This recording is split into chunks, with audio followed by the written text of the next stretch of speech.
अल्हम्दुलिल्लाह वस्सलातु वस्सलाम अला रसूलिल्लाह व अला आलिहि व सहाबिहि अजमईन अम्मा बाद अऊज़ु बिल्लाहि मिनश शैतानिर रजीम बिस्मिल्लाहिर रहमानिर रहीम अस्सलामु अलैकुम व रहमतुल्लाहि व बरकातुहू। छठी स्ट्रैटेजी जो मीडिया इस्तेमाल करती है जिसे कहते हैं डबल स्टैंडर्ड्स, उर्दू में कहेंगे दोगलापन, डबल स्टैंडर्ड्स। मीडिया कहती है कि मुसलमान खवातीन हिजाब में है, ये खवातीन पे इस्लाम जुल्म कर रहा है। क्यों? क्योंकि हिजाब में है। दूसरी ओर हम देखते क्रिश्चियन नन, क्रिश्चियन सिस्टर्स, वो भी हिजाब में, उसका भी सर ढका हुआ है, लेकिन कहती अरे वाह ये खवातीन कितनी मॉडेस्ट है, माशाअल्लाह कितना पर्दा करती है। आज तो मुस्लिमा पर्दा करती है, हिजाब करती है, तो कहा जाता है ये खवातीन पे जुल्म हो रहा है। क्रिश्चियन सिस्टर्स नन जब पर्दा करती है तो कहा जाता है कि दे आर मॉडेस्ट। मुसलमान जब दाढ़ी रखते हैं, टोपी पहनते हैं, कहा जाता है दहशतगर्द, ये दाढ़ी वाला टोपी वाला दहशतगर्द। जब सिख दाढ़ी रखते हैं और फेटा बांधते हैं, कहा जाता है वाह क्या मजहबी इंसान है, अपने मजहब का पालन कर रहा है। मुसलमान दाढ़ी रखता है, टोपी पहनता है, दहशतगर्द। सिख दाढ़ी रखता है, फेटा बांधता है, मजहबी इंसान। डबल स्टैंडर्ड्स, दोगलेपना। आप देखेंगे इंडियन मीडिया में भी कई बार आता है। हैदराबाद में एक 50 साल का अरब, 50 साल का मुसलमान अरब ने 18 साल लड़की के साथ शादी किया। फ्रंट पेज, 50 साल का अरब मुसलमान 18 साल लड़की से शादी किया।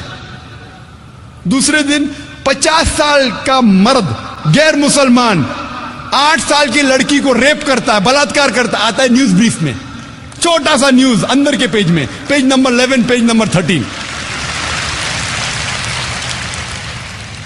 एक 18 साल की लड़की मर्जी से शादी करती है 50 साल के मर्द से, आता है फ्रंट पेज।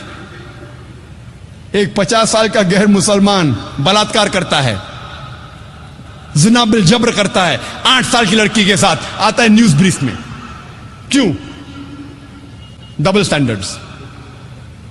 हम देखते हैं अक्सर कहा जाता है मुस्लिम टेररिस्ट, मुस्लिम टेररिस्ट, इस्लामिक टेररिज्म। और आप देखेंगे एक पैनल था हमारे एग्जीबिशन में कि कई बार दो ऑपोजिट हो ही नहीं सकता। मिसाल के तौर पे अगर मैं कहूं कि ice is caught on fire, बर्फ पर आग लग गई, ये मुमकिन ही नहीं, बर्फ आग पकड़ ही नहीं सकता। अगर मैं कहूंगा 4 साइडेड ट्रायंगल, 4 कोने वाला ट्रायंगल, ट्रायंगल के 4 कोने हो ही नहीं सकते, ट्रायंगल के 3 कोने होते, ये कॉन्ट्रडिक्टिंग है। अगर मैं कहूंगा हॉट आइसक्रीम, गरम आइसक्रीम, हो ही नहीं सकती।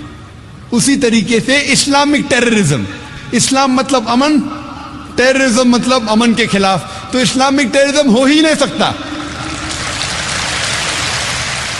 एक मुस्लिम टेररिस्ट हो ही नहीं सकता। हो सकता है कुछ लोग जो अपने आप को मुसलमान कहते हैं और भटक जाते हैं और इस्लाम के खिलाफ कुछ काम करते हैं, तो उसे मुस्लिम टेररिस्ट नहीं कहेंगे आप। वो तो भटका हुआ, वो तो इस्लाम के दायरे के बाहर है और वो बेगुनाह लोग की जान ले रहा है। लेकिन अब मीडिया को देखते डबल स्टैंडर्ड्स क्या है। जब मैं यूके में गया था 3 साल पहले, मेरा लेक्चर था, मैं चीफ स्पीकर था, जो कॉन्फ्रेंस ऑन टेररिज्म, दहशतगर्दी पे कॉन्फ्रेंस था। तो उसके बाद बर्मिंघम में हमारी क्रू साथ में थी, हम लोग शूटिंग कर रहे थे। शूटिंग मतलब फिल्मिंग। हम लोग फिल्मिंग को भी शूटिंग कहते, तो बंदूक के साथ नहीं थे, कैमरा के साथ थे। हम लोग एक ग्रेवयार्ड में, एक यहूदी कब्रिस्तान में शूटिंग कर रहे थे। तो देखिए 7-8 लोग टोपी दाढ़ी वाले, तो यहूदी ने देखा, फौरन पुलिस को फोन किया। हमने शूटिंग खत्म कर लिए, फिल्मिंग खत्म कर लिए। फिर पता चला कि पुलिस हम लोग को ढूंढ रही है। ये कौन 8-9 लोग दाढ़ी टोपे वाले, अभी कब्रिस्तान में किसकी जान लेंगे हम भाई। तो पता चलता है कि लोग हमें ढूंढ रहे हैं। फिर एक मशहूर मुसलमान चीफ ऑफ पुलिस को फोन करता है कि आप किसको ढूंढ रहे? नहीं, हमको पता चला कुछ लोग वो यहूदी कब्रिस्तान में कुछ चीज करने के लिए आए। तो मुसलमान ने कहा, क्या मैंने चंद दिन पहले आपको डीवीडी दी थी एक मुकर्रिर की, जाकिर नाइक?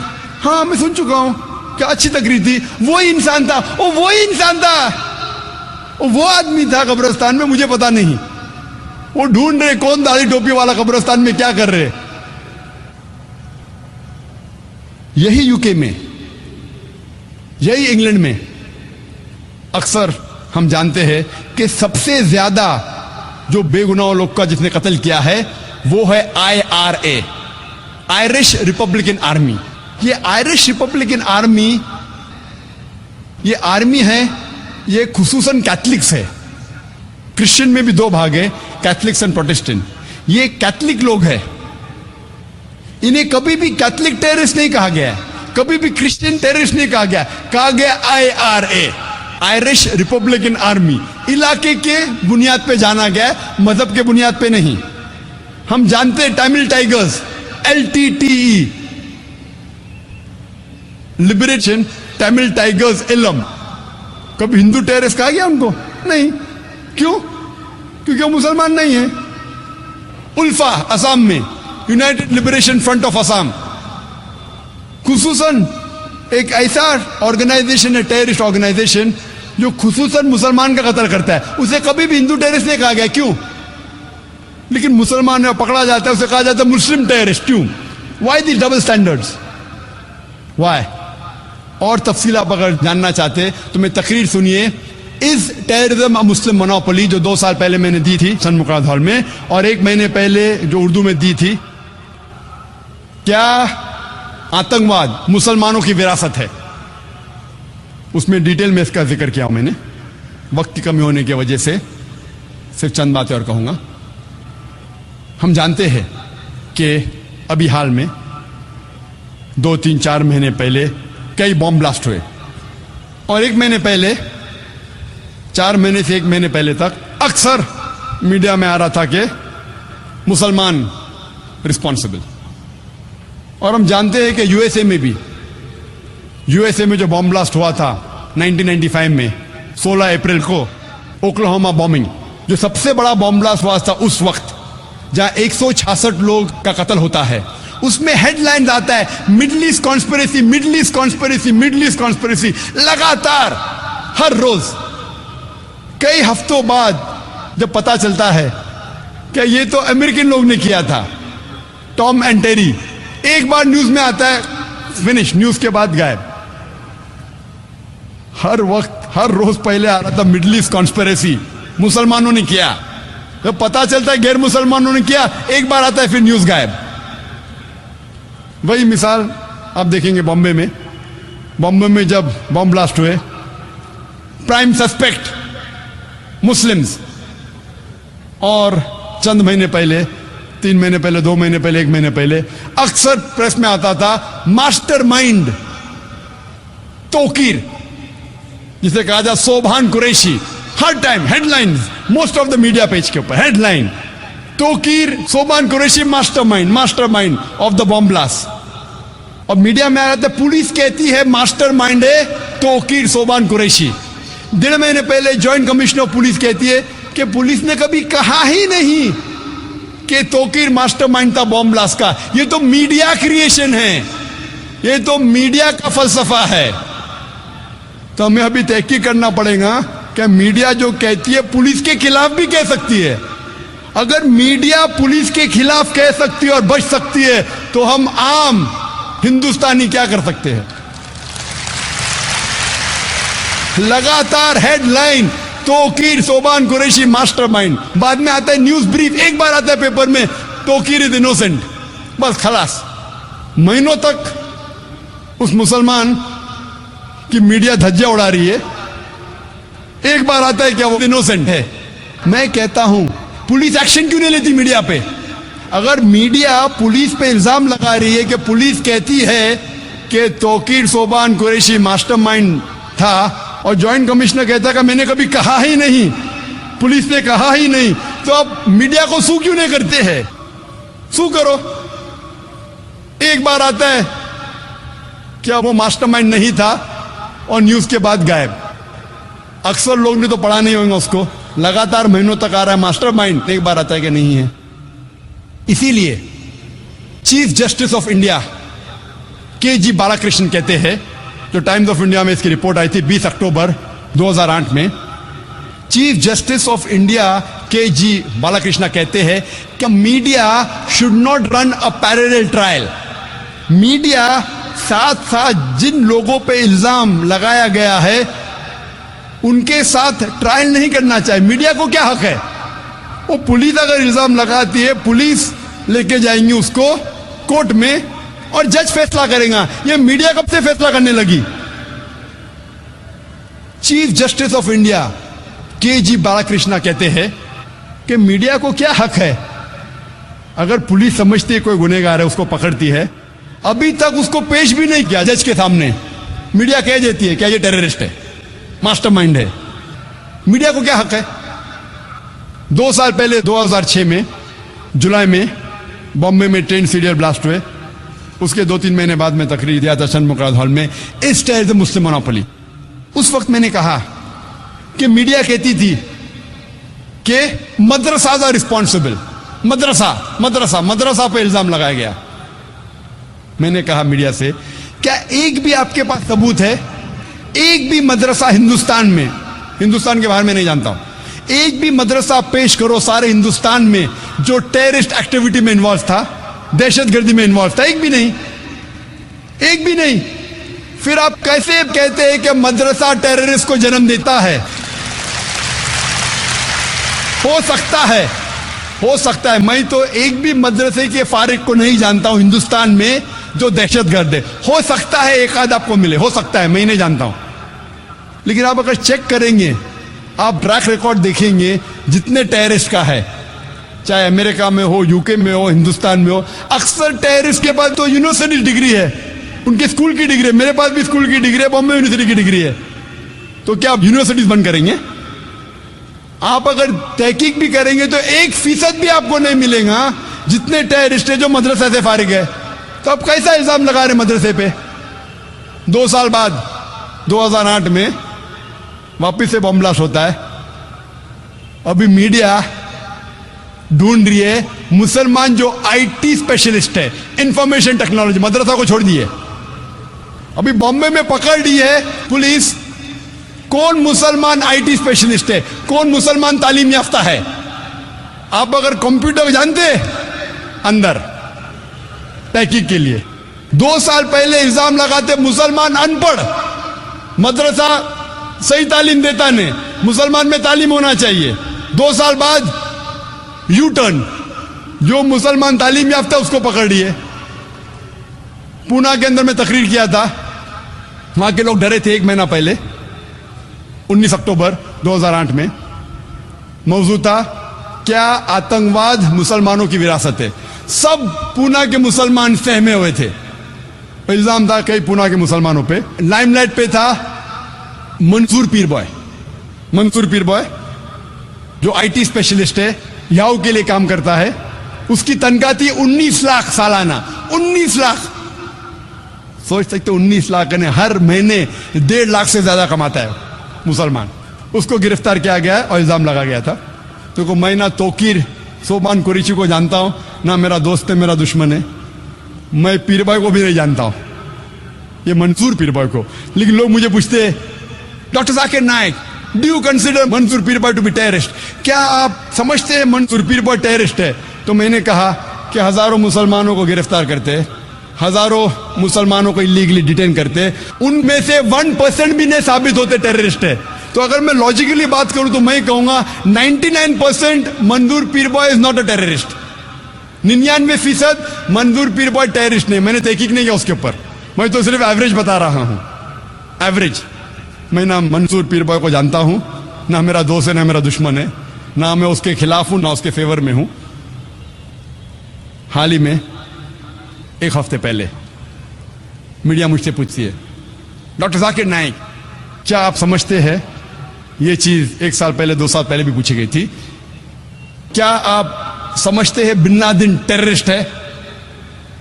तो मैंने कहा कि अगर मैं बीबीसी और सीएनएन की बात मानूं तो मुझे यकीनन कहना पड़ेगा कि Osama bin Laden is a terrorist, Osama bin Laden दहशतगर्द है।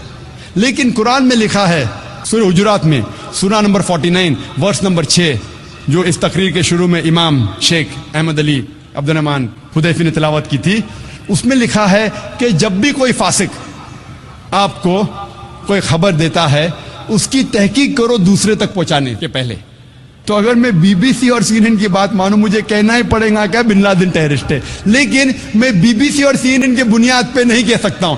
आप मुझे पूछेंगे क्या is Osama bin Laden a terrorist, क्या ओसामा बिन लादेन दहशतगर्द है, मैं कहूंगा ना वो दहशतगर्द है ना ही साधु है।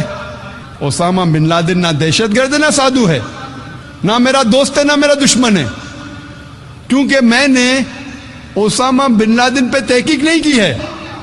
मैं मीडिया से पूछता हूं कि अंग्रेज जब भगत सिंह को टेररिस्ट कहते हैं, आप मानते हैं भगत सिंह टेररिस्ट है? वो मीडिया कहती नहीं, भगत सिंह तो देशभक्त था। तो मैंने कहा मैं भी मानता हूं भगत सिंह देशभक्त था, भगत सिंह टेररिस्ट नहीं था, क्योंकि मैंने हिंदुस्तान की तारीख की तहकीक की है, मैं जानता हूं वो देशभक्त था, इसीलिए मैं अंग्रेज के बात को नहीं मानता हूं। फिर मैं मीडिया से पूछता हूं, वो ही अंग्रेज आज कहते ओसामा बिन लादेन टेररिस्ट है, तो आप अंग्रेज की बात क्यों मानते? तो मीडिया हंसने लगता है। मैं बोलता हूं हिंदुस्तानी मीडिया से, आपको डबल स्टैंडर्ड क्यों? वो ही अंग्रेज भगत सिंह को टेररिस्ट कहते, आप कहते गलत है, आज वो कहते ओसामा बिन लादेन टेररिस्ट, आप बोलते सही है। मैं वापस से कहना चाहता हूं, ओसामा बिन लादेन ना मेरा दोस्त है ना मेरा दुश्मन है, ना मैं उसे जानता हूं, तो मैं ओसामा बिन लादेन के ना फेवर में हूं ना अगेंस्ट हूं। मैं तो सिर्फ कुरान में जो इंफॉर्मेशन है कह रहा हूं, तो आप ये गलत मत समझो। मैं कहता हूं मेरे नजरिए से ना टेररिस्ट है ना सेंट है, ना दहशतगर्द है ना साधु है, ना अच्छा है ना बुरा है। मैंने तहकीक किया ही नहीं, क्योंकि मैं पढ़ चुका हूं, कई डीवीडी देख चुका हूं जिसमें लिखा है कि 9/11 की जिम्मेदार खुद यूएस गवर्नमेंट है। आप देखेंगे 9/11 के ऊपर डीवीडी डॉक्यूमेंट्री, लूज चेंज देखिए, कई डॉक्यूमेंट्री है जिसमें कहा गया है, जो अमेरिकन क्रिश्चियन लोग ने उसे निकाला है और कहा है कि US government is responsible.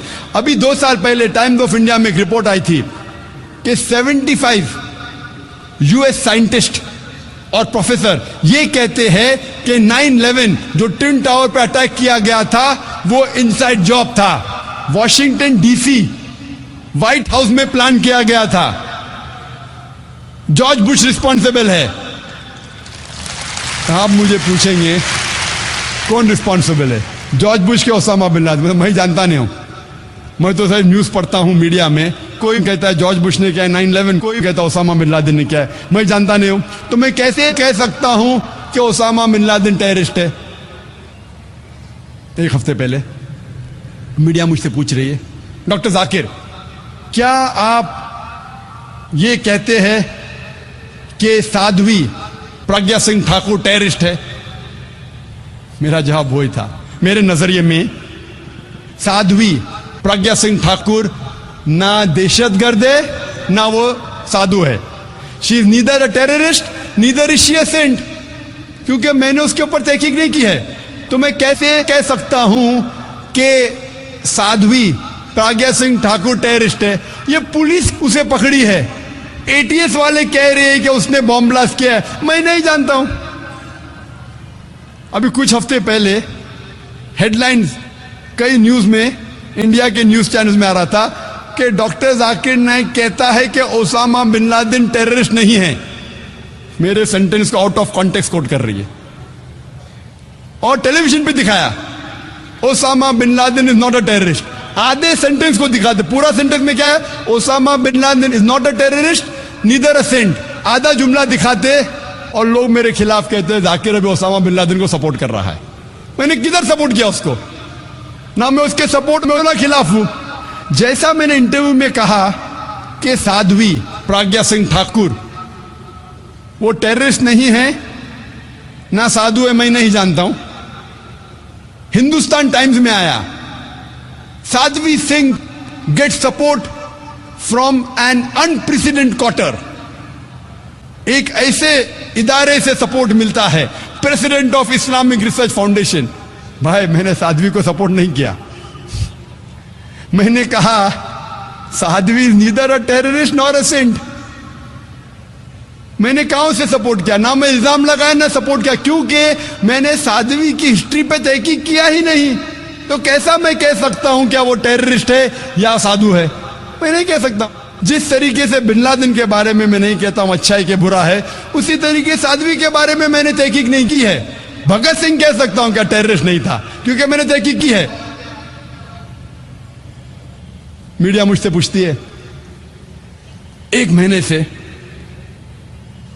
Police Hindu terrorist को पकड़ रही है, आपको क्या कहना है ये हिंदू टेररिस्ट के बारे में? और मीडिया मुझसे पूछने लगी कि एल.के. आडवाणी अब कह रहा है कि ये हिंदू टेररिस्ट नहीं है, हिंदू टेररिस्ट बोलना गलत है, आपकी क्या राय एल.के. आडवाणी के बारे में? तो मैंने कहा, मैं तालिब इल्म हूं, I am student of Islam and comparative religion. मैं तालिब हूं इस्लाम और कंपैरेटिव रिलीजन का। मैं हिंदू मजहबी किताब पढ़ चुका हूं। हिंदू मजहबी किताबों में कहीं नहीं लिखा है क्या हिंदू लोग बेगुनाह इंसानों को बम से उड़ाना चाहिए। हिंदू मजहबी किताब में कहीं नहीं लिखा है। तो हिंदू टेररिस्ट बोलना बिल्कुल गलत है, क्योंकि मैं हिंदू मजहबी किताब पढ़ चुका हूं। जिस तरीके से मैं कहता हूं कि मुस्लिम टेररिस्ट बोलना गलत है, तो एल.के. आडवाणी बिल्कुल 100% सही है। इस बात पे मैं कहता हूं एल.के. आडवाणी सही है।